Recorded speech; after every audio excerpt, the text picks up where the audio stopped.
Hello and welcome to another episode of Enter the Nerdosphere, the podcast where we delve deep into all of the week's news and rumors.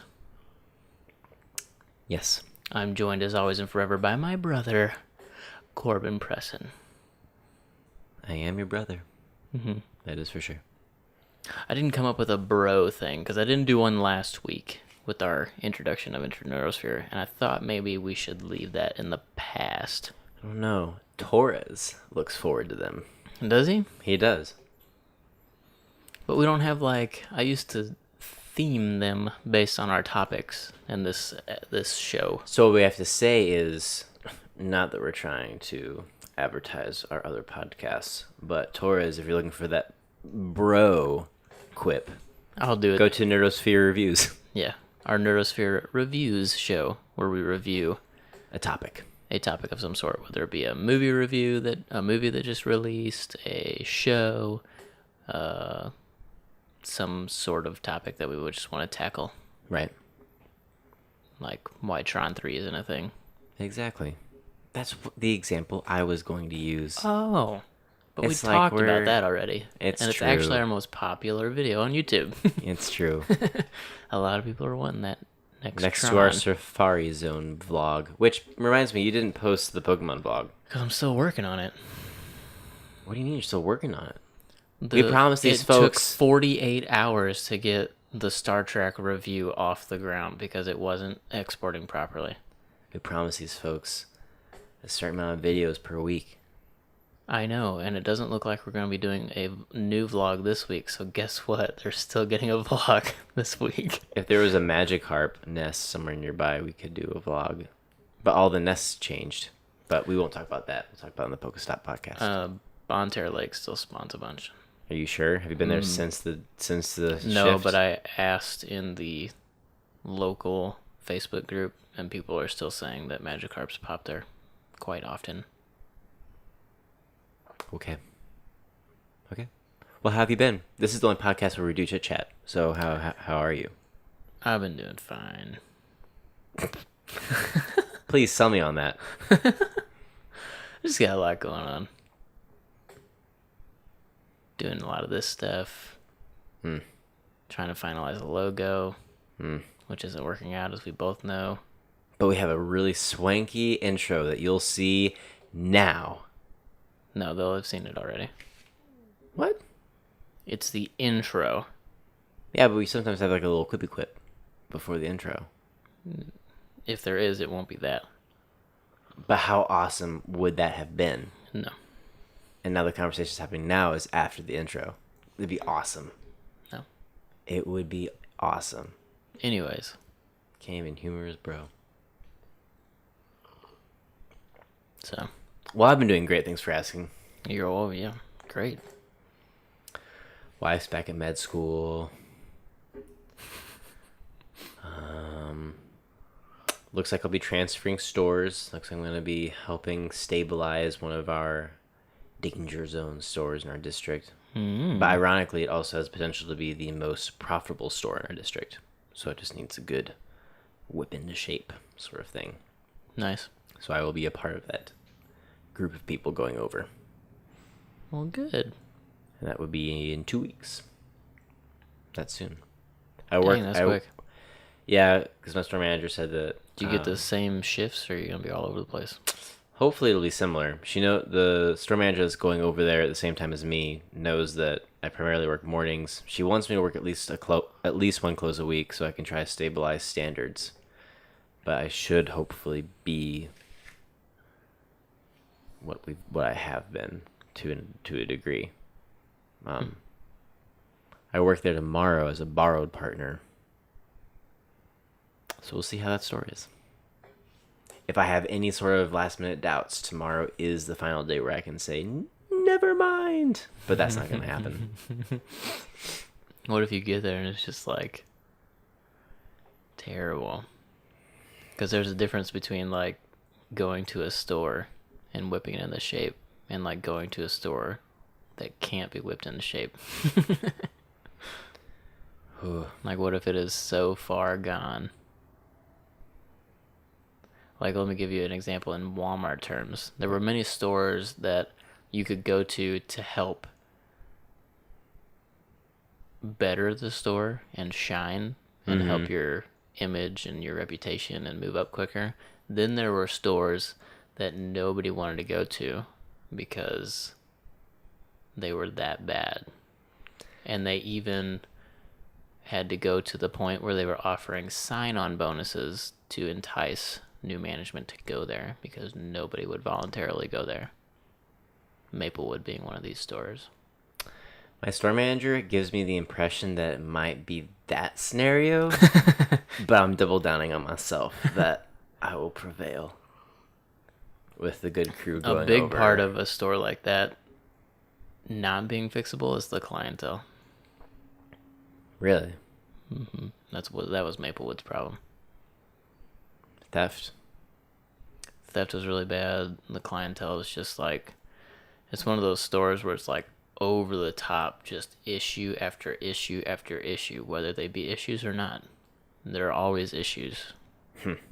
And then that on top of, I mean, if you don't have a good foundation where you can stay on top of just the ridiculous amount of customer issues in a store like that, there's no way to lay the proper foundation to like train your employees. So it's like,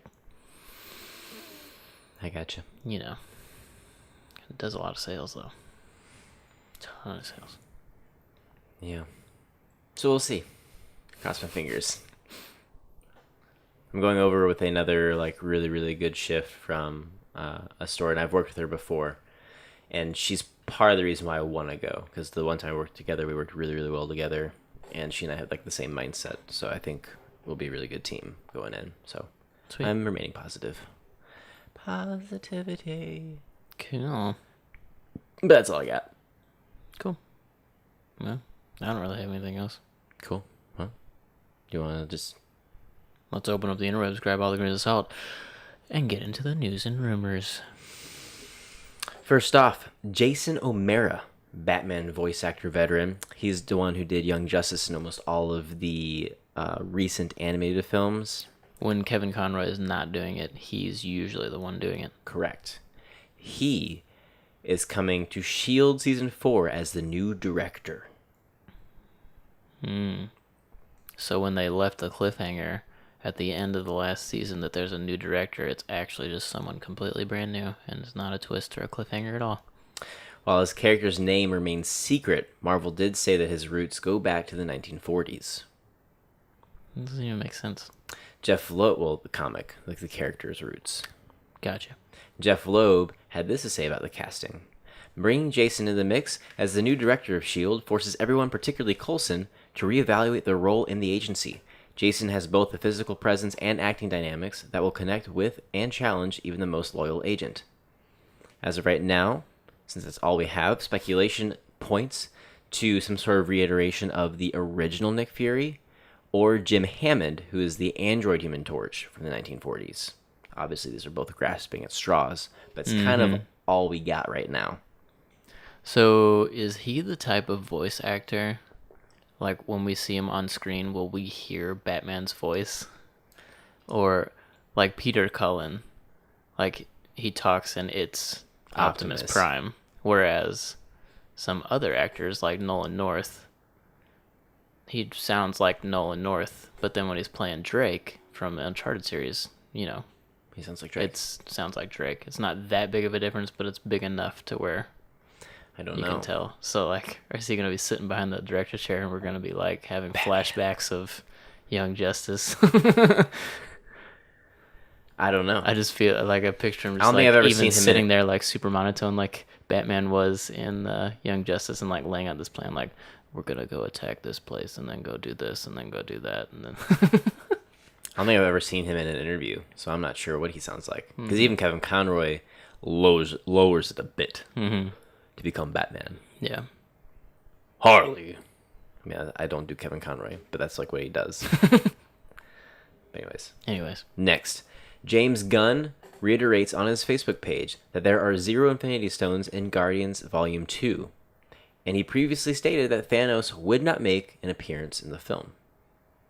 Which is very interesting because the Guardians would have pissed him off by the end of the first one.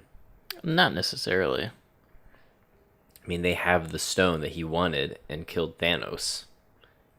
You mean And killed Ronan? But that's what I mean. Ronan had That's what- already pissed him off, and he's not become angry at losing any of the other stones. That's true. He must have like some. He must be like, you've all played into my plot, Right? Because Or he just like he knows that like, when it's he not a big actually deal. makes a true move, because like he's basically been like far away, like puppeteering with like fish strings from like around the corner, like all these things to make them surface basically. And then I think it's more like his concern's not someone getting it for him. It's just bringing them into the light, so he can Exactly. just go get it. yeah, exactly. That makes And sense. we're only missing 2 at this point, right? I think so. So I mean, maybe one plays a part in Thor Ragnarok or something, or maybe they're just saving all of it for The movie. the 2 Avengers movies. Yeah.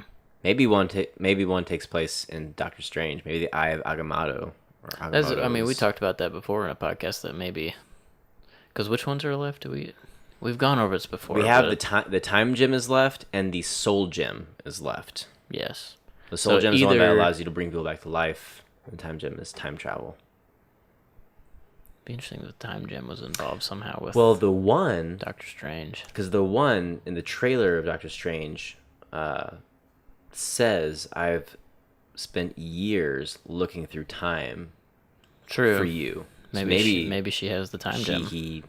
she has the time gem. I'll have to wait and see, obviously, but I wouldn't be surprised if at least one stays hidden until the Avengers movie plots start going that way. Yeah. So that doesn't bother me, and I don't think it's odd. And on a quick side note, Kevin Feige has confirmed that Baby Groot remembers everything from the first film, and he's not just a brand new reincarnated version. That was apparently a very big concern from the mass fan base. I just recently started seeing stuff about, is it the offspring of Groot or is it Groot? I was like, it's pretty obvious to me that it's just Groot, but I guess it wasn't obvious to a lot of other people. No, it was not. Let me see here. I have a little bit of a bone to pick, only because it's old news. Okay. This past week, CBM and IGN both thought it was newsworthy to note, holy crap, Avengers Infinity War Part 1 and Part 2 are 2 separate movies, and the second part is untitled. Listen, dipshits, if you go scroll back like a month, you posted the exact same freaking article. It's not news, and it's not a big deal. It doesn't mean that they're not connected in any sort of way. It's just they're 2 separate movies. They wanted to, because Part 1 and Part 2 now to the movie audience means to be continued. there's going to be a cliffhanger of some sort, and the next movie will pick up right at the end. Right. That's not what these 2 movies were. They made the name change to make that apparent. This was reported on a long time ago, and I too saw it making the rounds on Facebook and stuff, and I refrained myself from commenting on such posts because I'm trying not to be confrontational on social media. Sure. But we already knew this. We did. We already knew. It's just clickbait. Exactly right. Your rise above it, please, because it just pisses me off as a loyal Maybe viewer that's what of your maybe sites. that's what the title of this episode will be. Avengers films are standalone.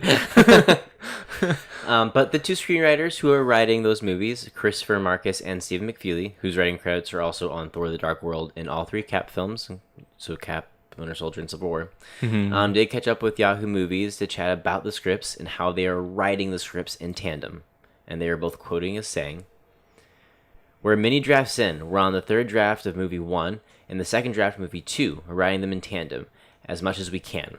On any given day, you're only working on one, but that doesn't mean that the next week you aren't working on the other one. And certainly, notes are coming in, all sorts of production stuff that's coming in. Like, for instance, that thing over there is now a window, not a door, so adjust that. Or, we're not going to this town now, we're going to this town." That kind of stuff happens constantly, and will continue to happen for the next few months.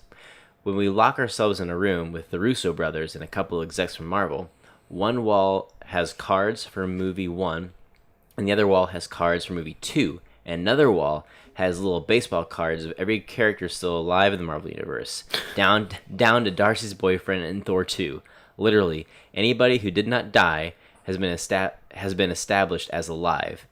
And then we looked at that and began to shuffle the cards around. So basically, the big scene is when Darcy's boyfriend and Galactus get together, and they laughed. But it was important to note that the Galactus bit was a joke, to read too much into that. But if you all have been keeping up with Clayton and I, we theorized a long time ago when Marvel made a little shade deal with Fox behind closed doors for Fox to do Marvel shows. Which we still don't know about. We don't know what they got in return.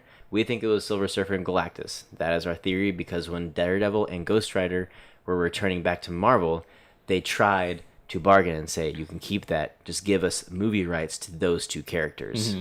You can even keep Fantastic Four, they said. So, I don't know. I still think that Galactus is on the way after Thanos.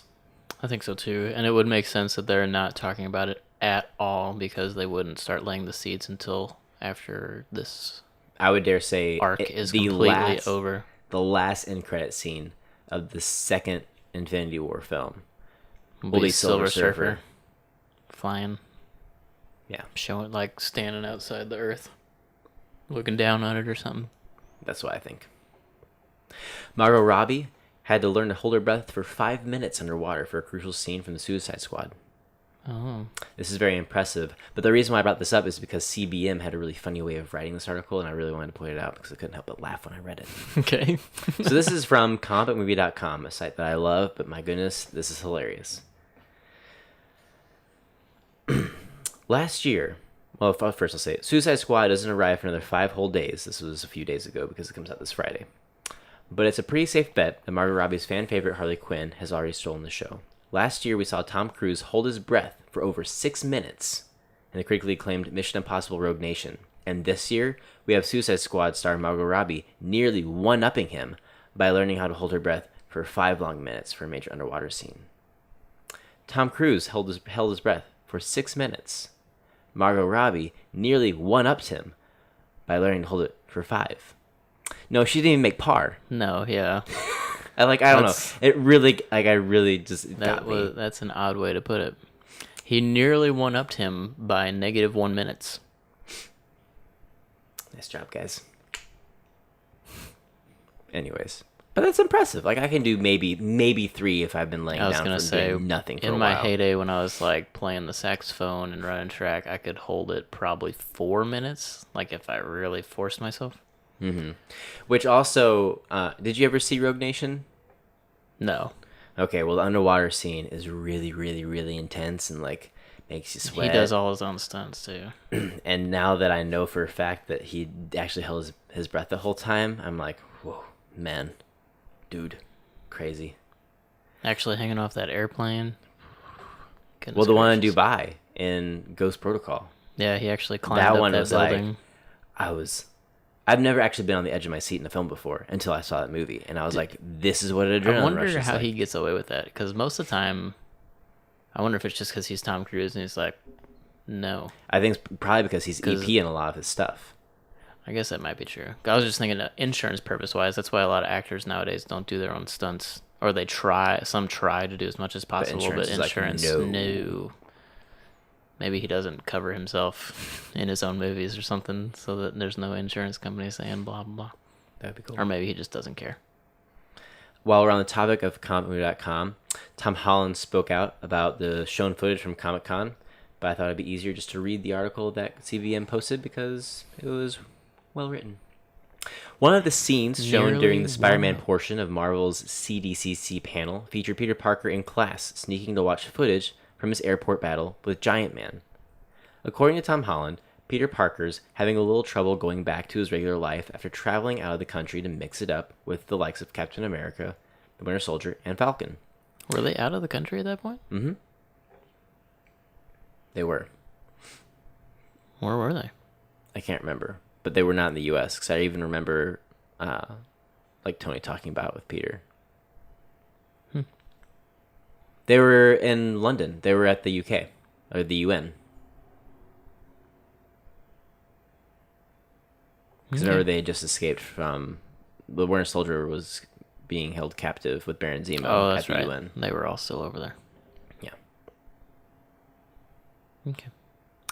When asked by IO9 whether Peter was watching the YouTube clip out of narcissism or something more, Holland gave a somewhat indirect answer and quoted saying, "That's an interesting question. I don't know if I can answer it fully, but it's like when you go on holiday and you come back home, back to school, and you're like, wow, I wish I was on holiday again." And that's all I can say without ruining anything. Nice. So it's kind of cool I think it'd be really cute to see Peter Parker watching himself fight Giant Man. Like, oh, that's so cool. Yeah. I want to go do that again. Not in chemistry class. At the Television Critics Association press tour, HBO's new programming chief, Casey Bloys, confirms Season 8 of Game of Thrones will be the show's last. This is out of the desires of the showrunners wanting to end it after planning so many seasons. As of right now, they are making it up as they go along, right? Like they've succeeded the books. This newest season, it's past the books now. It started that way. Because Season 5 ended with the same cliffhanger as the last book, Jon Snow getting stabbed.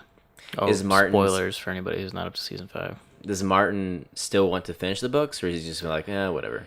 He's still working on them, supposedly, but, I mean, at this point, what do you do? Yeah. The show's not going to wait for him. He's taking his sweet time, so. But since he's, like, overseeing and being a consultant, how different could his book really be?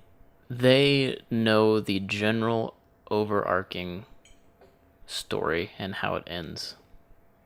So as far as nuances and specifics, they have to make up themselves, but they know how the story ends. And by that, I'm guessing who actually ends up uniting the Seven Kingdoms and sitting on the Iron Throne, and in what capacity do they fight and defeat or lose to the White Walkers. Gotcha. As for potential spinoffs, Bloys is quoted as saying, "We've talked about it. It's something I'm not opposed to, but of course it has to make sense creatively. I'm not sure that Benioff and Weiss, who are the showrunners of Game of Thrones, could really wrap their heads around it when they're just about to start production on Season 7. It's a pretty intense production. They're about to start production soon. I'm open to it. The guys weren't opposed to it, but there's no concrete plans for it at this point." Next, in a recent interview, or did you have anything to say about that? About spinoffs? I was just going to say, I don't know what it would be about. They've kind of, even in this newest season, they kind of show some of Eddard Stark's past. Yeah. Through, what's his name? I just watched it. I can't think of it. The crippled kid. Yeah. Bran. Yeah, thank you. So, like, he's going on vision quests and seeing things of the past. So we now know, I mean, I don't want to ruin anything for you, but we now know who Jon Snow's mother and father are. Yeah. We know that is the mother Ed's sister, like the fan theory was? Yeah. For once, the fan theory is right. Basically everything that the big fan theory about Jon Snow and everything, that it's all true. So. Gotcha. But then we also find out that, like, Eddard, some of the things that Eddard, the legend behind Eddard, aren't exactly true.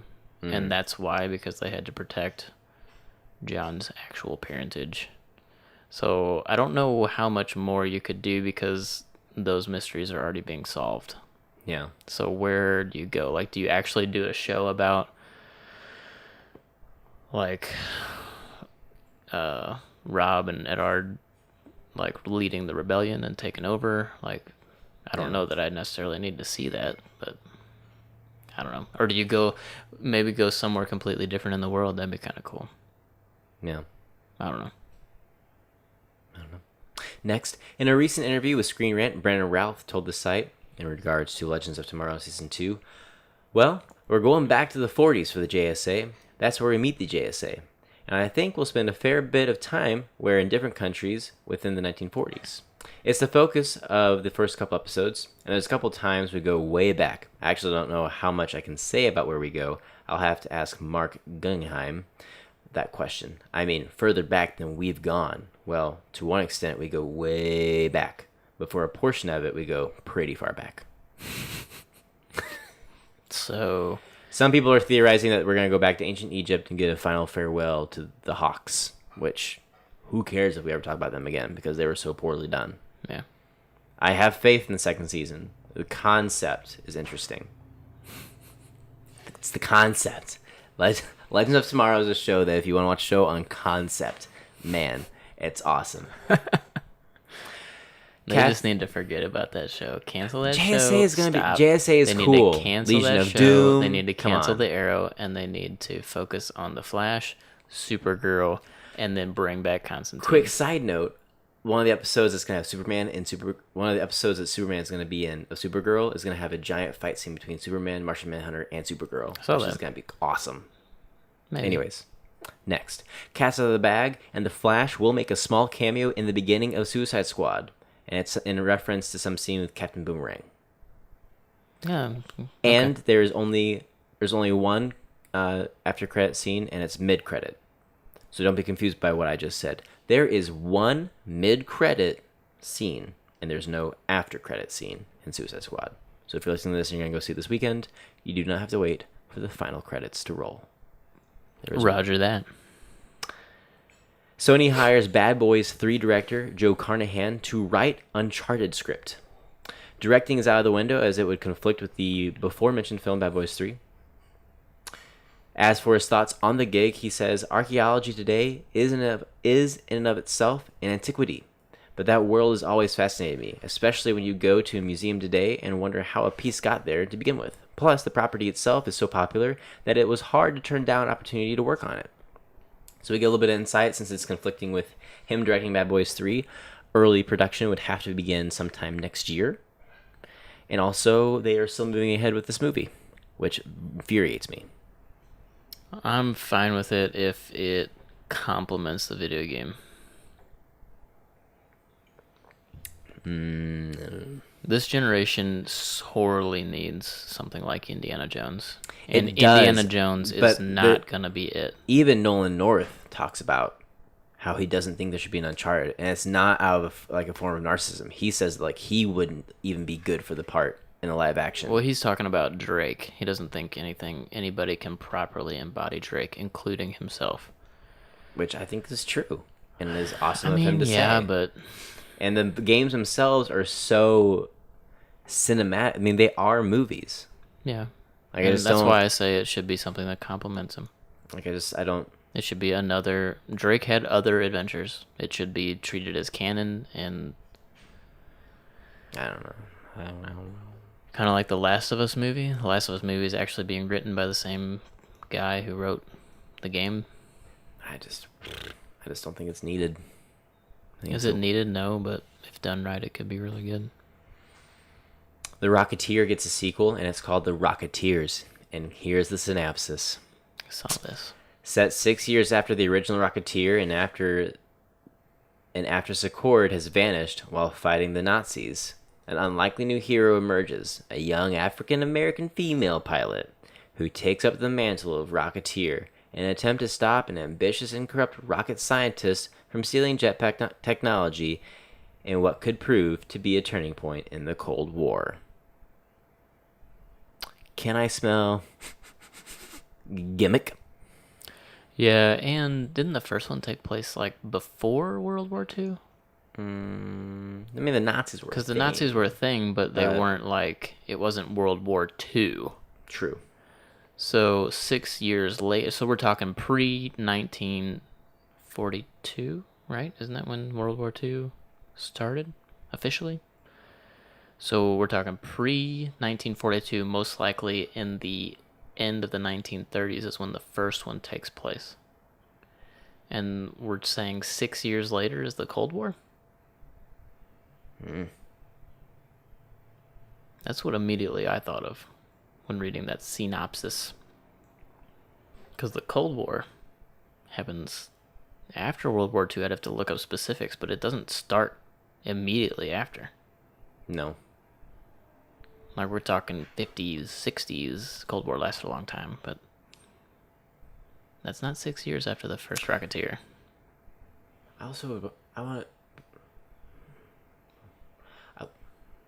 So we have this thing, right, where I would want to look into, during the Cold War time, how likely it would be for an African American female to even be a pilot, historically speaking, if that would have been a thing. I mean, I imagine that it was a thing because they would have just been segregated because they had African American squads in the military, but they were segregated, so they were African American squads. So, and there is they actually made a movie about it, but there is a somewhat famous aerial squad. Because from World War II. Where my train of thought goes with that is like, I'm all for, I guess, storytelling and this, that, and the other. If it makes sense. If it makes sense, like the Magnificent Seven that's coming out looks awesome, and Denzel looks like he's going to do a great job. But let's be real, in that time period, he wouldn't have been a law man. Denzel would not be his own man, and it does not make any sense. Like, you can't just rewrite history for the sake of fiction. We use Django Unchained as a properly told story. Yes. On how to make an African American the lead in that time period. Yes. He was a slave, was freed, turned bounty hunter, working with a white male. Makes sense. And he's the main character. Great movie. And maybe that's what his story is. It's just maybe. No, I don't think, unless they change it though, because this is a remake. That's true too.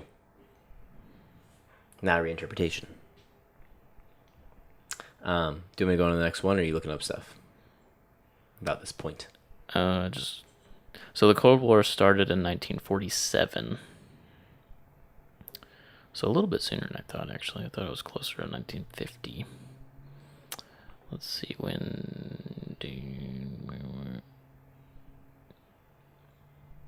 World War II started in 1939.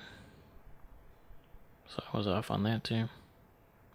Why is 42 stuck in my brain? Because it's the answer to life, the universe, and everything.